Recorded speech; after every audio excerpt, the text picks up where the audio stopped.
Боқ жинаған қоңыз. Бүгін қоңыз жұмысқа күндегісінен ерте шықты. Іннен шыға бере, мұрнына өзіне ұнайтын бір иіс келді. Құлдыраңдап солай қарай жорғалай жөнелді. Онысы жаңа ғана тастап кеткен сиыр жапасы еді. Шетінен кертіп аласап, артқы аяғымен оп-оңай итеріп кетті.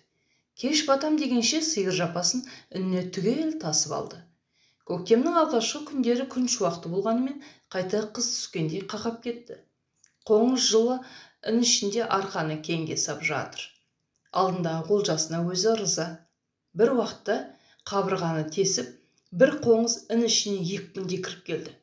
Қоңыз өзінен 100 есе көп азығын кішкентай арқасымен жауып әлек. Әлгі қоңыздың дәу мүйізі бар екен. Мүйізімен дөң айбат көрсете келген қоңыздың түсі де бұл қоңыздан бөлекше. Қоңыры қызыл түсті. Қоңыз қара қоңызға: "Мынау азығынан бізге біраз бере тұр, көктем шығысымен қайтарам ғой", деді. Қоңыз әрі ойланып, бері ойланып, бермеудің амалын жасап: "Бір уысын берейін, бірақ көктем шығысымен 2 уыс қып қайтарсаң", деді. Ондағы ойы 2 уыс боқты қайтара алмаймын деп әлгі қоңыз кетіп қалар деген еді. Қуанып кеткен дәу қоңыз келсе кетті. Жуан қолмен боқтың шетінен молырақ қамтып алған ол: "Біздің көрші қоңыздардың бәрі ұйқысынан оянды. Көктемнен бұрын ояныппыз ғой.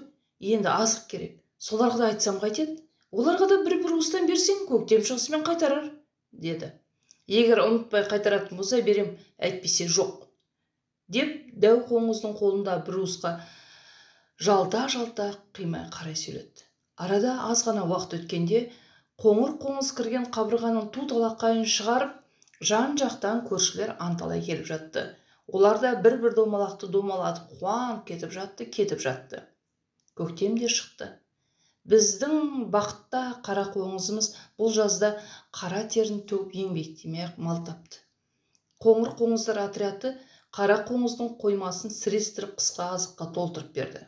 Күн шуақта аяқты аспанға көтеріп қойып әндетіп жатқан қоңызға мынадай бір ой келді: "Ала жазды босқа өткізбейін. Іннің екінші қапталынан тағы да бір қойма қазып алайын да, оны да азыққа толтырайын. Көктем шыға ашыққандар болса, менен кеп 2 есеге қарыз қалып тұрсын. Бұл пайдалы бір іс болды. Осыны кәсіп қылайын", деді. Ол жаз бойы екінші қойманы да лық толтырды. Арада біраз жыл өткенде қара қоңыздың қоймасы көбейген сайын көбейе түсті. Бірақ бір ғажабы, қара қоңыздың қоймасы көбейген сайын ол тойымсызданып, көңілі тарылып кетті.